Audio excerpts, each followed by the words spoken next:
Hey folks, David Stewart here. Hope you guys are having a fantastic day. Don't forget to pick up a book. Not written by AI, written by me, a human being. The mouse is investing in AI. The mouse is giving lots of money to OpenAI, which has yet to really sell a product as far as I've seen. And this had a lot of people confused because they're in the bubble of artists who complain about AI. And that's a great bubble to touch on and to interact with. But I'm here to give you a little bit more outside perspective for what I think is going on with Disney and other large corporations. Not so much dipping a toe into AI as starting to dip a whole foot, starting to get immersed into AI. We've seen McDonald's come out with an AI ad and Coca-Cola. A lot of pushback on those because the quality of the ads were bad, but they're still pursuing AI, maybe because they think it's a trend, maybe because of the more basic reason why I think Disney is pursuing AI, which is labor savings. This is why most people are interested in large language models, is they're looking to save on labor. Just like any technology is usually a labor saving technology when you get down to it. A washing machine saves you the trouble of washing things.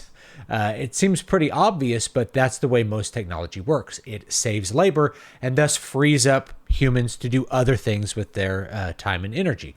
I think when we're thinking about art, and my wheelhouse is really in the arts as an author, as a musician, when we think about the arts, most artists are a little bit afraid of AI because saving the labor of the artist is not what they want. They want to have a job as an artist. The vector of attack against AI for most artists has been the copyright issue, mainly that the training data that's used to make these large language models work involves art for which artists were never compensated. In other words, they just kind of hoovered up all the data on the internet, all the images, all the art that exists, didn't pay anybody for it, and trained their models using that data. And so artists are like, you're stealing from artists by stealing their intellectual property. Now, Disney investing in OpenAI does a little end run around that particular complaint. Now, a friend of mine, J.D. Cowan, who I published the Gen Y collection with a while back, he noted this like 2 or 3 years ago, that the ultimate conclusion of AI is really just corporate control of AI. The corporations, the large companies that produce the AI will benefit from it. The large companies that use AI will benefit from it. And the little guy who was really excited to use AI to save lots of labor and produce lots of art, he's actually not going to be able to use it at all. And we've seen this both in the social pressure realm as well as what we might see in the future with the legal realm regarding that copyright thing. So the social pressure realm, if you're a student and you use AI voices because you can't afford to hire voice actors, you're going to have your career destroyed. You're going to be harassed off the internet. That's what it is, because people are very anti-AI on that. So if you're the little guy wanting to do a little project, guess what? It's you're going to get attacked from all sides for not shelling out money for basically not providing charity for other artists whenever you're doing a project that involves like multiple media or anything like that. The other side of that when it comes to the copyright stuff is that Disney owns all the copyrights, right? Disney is the largest media organization I can think of now. They've purchased the intellectual property rights to a staggering number of things, which means when it comes to training data, there's no question about copyright. If there's a question about the copyright of the training data, well, they can use a training data that they actually own all the copyrights to. And this is because artists that work for Disney are working under a work for hire contract. That is, Disney owns the copyrights for the works that they produce. The animator that's carefully drawing a frame doesn't own that frame. He doesn't have a stake in it. He's not earning royalties. Rather, he's doing work for hire. And this also goes for a lot of other kinds of media. And a lot of people are surprised to find out comic book artists don't own their characters. That was a whole thing with the Image Comics in the 90s, was like, the artist will own the characters. But artists are doing work for hire. The writers for comics are doing work for hire. So in most cases, you're not earning a royalty unless that's set up, but you're just doing work for hire. So animators don't have any kind of stake in the intellectual property that they help create. They're just paid a salary, and Disney, the corporation, is what owns it. So of course, with a really huge training data set that is completely legal because they own all of the copyright information, they can then produce an in-house AI set of tools without having to worry about the litigious nature of this. In fact, I got a letter from some settlement that they used my books in some training data. So there was a class action lawsuit, and maybe they'll send me a check for a couple of dollary dues for them sucking up a couple of my books and using it in their training data. I don't remember which large language model it was or what company was doing it, but anyway, there was a class action lawsuit. Well, this does a little end run around that. So what you're going to get towards the end of this is like what J.D. Cowan said, is that the corporations can fire a large percentage of their artistic workers, let's say, and rely on AI tools to do most of the heavy lifting. And you as a little individual really won't be able to do that. It either won't be acceptable to do it or it won't be legal. Allowing, say, Sora users to make Mickey Mouse cartoons doesn't really hurt Disney, because when it comes to the ownership, the intellectual property ownership of that cartoon, you don't really own it because you're using their characters. And this is where the power of trademark comes in. And I think whenever we're talking about intellectual property, sometimes I just talk about this because I'm talking to my audience in a familiar way. When I'm talking about intellectual property, I'm talking about this category of things that you don't own, right? Like, here's an object, there's an Ebo, I own it, right? But the logo that says Ebo, I don't own that. That's a trademark of Ebo. So there's trademarks and there's copyrights. The copyright's attached to a work, like a book, and so a work is copyrighted. But a trademark is associated with a brand or a company.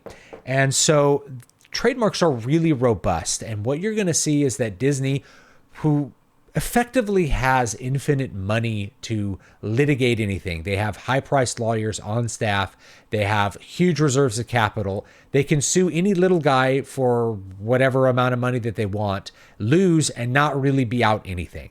So their capacity to litigate is going to be completely asymmetrical to any little guy that could get sued by them. So if you make a Mickey Mouse cartoon, they'll say the shape of Mickey Mouse is a trademark that's indelible to our brand. And there's probably a really good argument for that. We all know that Mickey Mouse is associated with Disney. So using Mickey Mouse and trying to associate it not with Disney, that could harm their brand, right? You guys, hopefully you can get the legal arguments that would go there. So yes, you could produce a little Mickey Mouse cartoon with Sora, but then try to publish it or charge money for it, and then you're going to be in a lot of trouble. So Disney is happy to let you beta test all of the software for them, but the fact is that you won't be able to make any money for it with it, and you won't be able to do anything with it that will financially benefit you in any way, because of how robust our copyright system is in the United States, as well as our trademark system. Just watch Star Wars. You'll see at the end, there's a bunch of trademarks listed. Wookiee is a trademark of Lucasfilm. Droid is a trademark. Okay, Luke Skywalker is a trademark. So, hey, I'm going to make a cartoon with Luke Skywalker in it. That's great. You will not have the rights to publish that or sell that for money, no matter how hard you worked on it.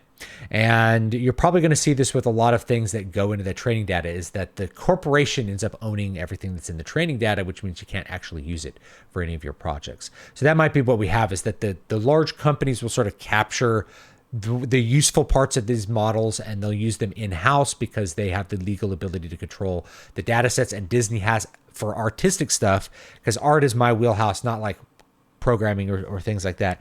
Disney has owns so much of that intellectual property material that's out there, they're not going to have any problems doing that. And you might see this with book publishers as well, is because they own or have, let's say, a legal right to use, because it works different in books. Like, you actually don't lose your copyright as a writer. You're not doing work for hire.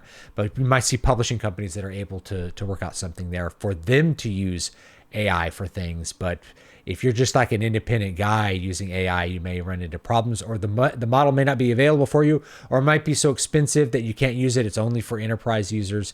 You may end up in a future where AI is really locked off into the corporate world and not so much where individuals are going to be able to compete with big corporations. Because that's what AI bros were really sold on, is this idea like I can make a movie by myself.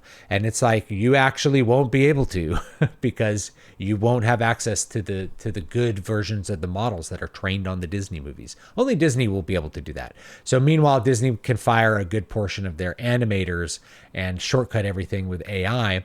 The next question there would be, well, what are consumers going to do about it? Because I think I talk about this artist AI bubble. If you're in the artist AI bubble, everybody's against AI.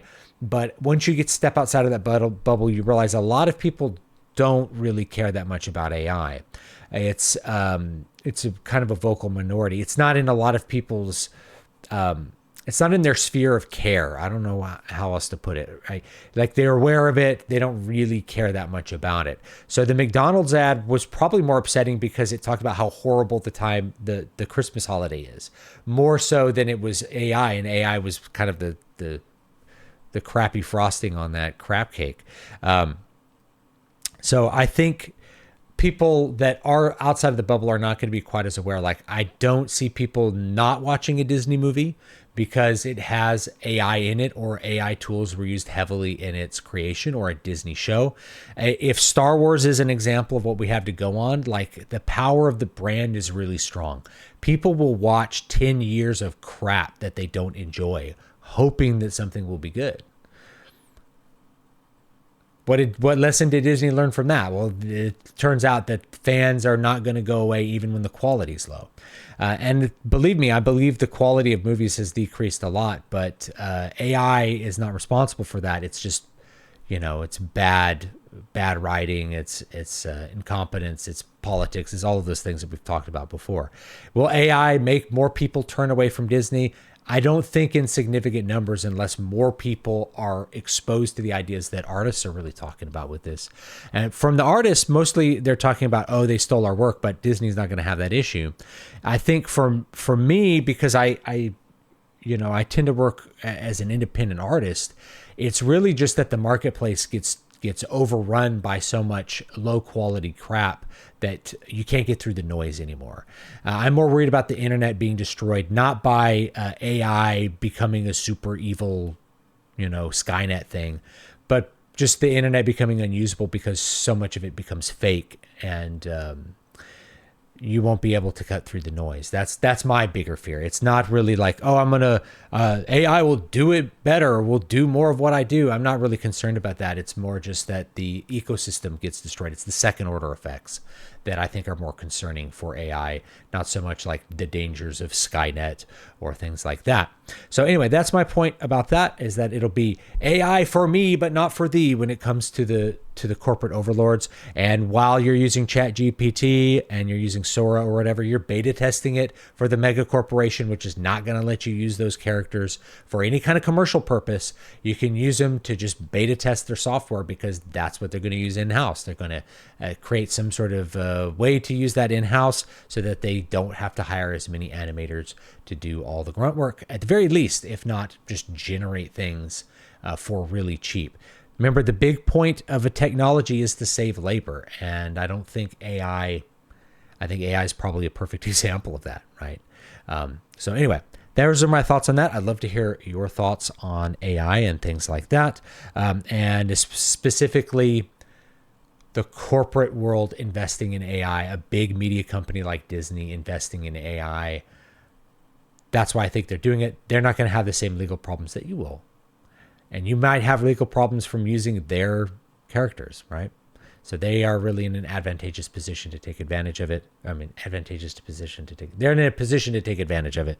And you, as the little guy, are actually not in as good a position to take advantage of it. So leave me your thoughts down below. And by the way, as I think the internet becomes more crapified, I think the brands have more value as a filter. I've talked about this. This is just my last tag because this video has gone on longer than I intended. But a publisher kind of like a Nintendo seal of quality. There's a seal of quality when a publisher publishes a book or puts out a movie or whatever it's going to be. And so in the noisy world of we're overwhelmed by slop, not just AI slop, but like in the independent publishing world, AI just accelerated what was already going on, which is major crappiness, like major lowest common denominator, sloppy genre fiction kind of stuff. It just accelerated that. So in that world where you're just inundated by crap and you can't trust reviews because they're fake, where's your refuge? Your refuge is in established trusted brands. Whether that established trusted brand is like Tor Fantasy, or it's like some other publisher, or it's Marvel or something like that.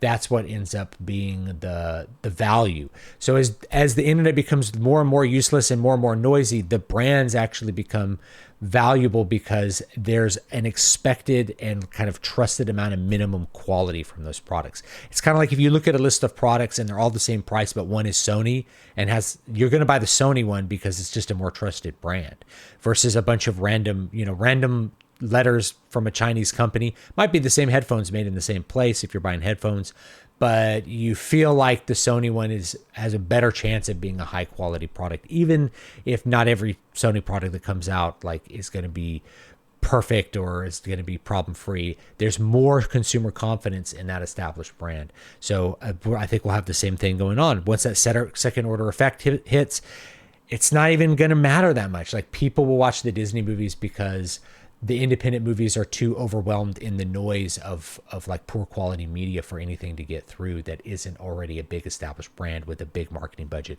that can reach people directly, that people feel like they have confidence that the next thing that they're going to watch from them is going to be good, or the next thing they're going to buy from them is going to be good. So I'd love to hear those thoughts about that as well. It's an unfortunate conclusion that I come to, but this is where I see things going. And I don't have like a way, I don't have a great response to that yet for how we can do things differently other than to build more of them, like make more trusted brands and figure out how to build those up. It's much easier said than done. That's a difficult thing to do. When you look at something like Star Wars, you're looking at the value of the brand for 40 years or almost 50 years at this point. And it's really hard to build up that amount of value in something where people are familiar with a brand, whether it's like a media brand or like a physical brand, and have that kind of trust in it. So anyway, leave me your thoughts down below and I'll be happy to read them. I'll see you all next time.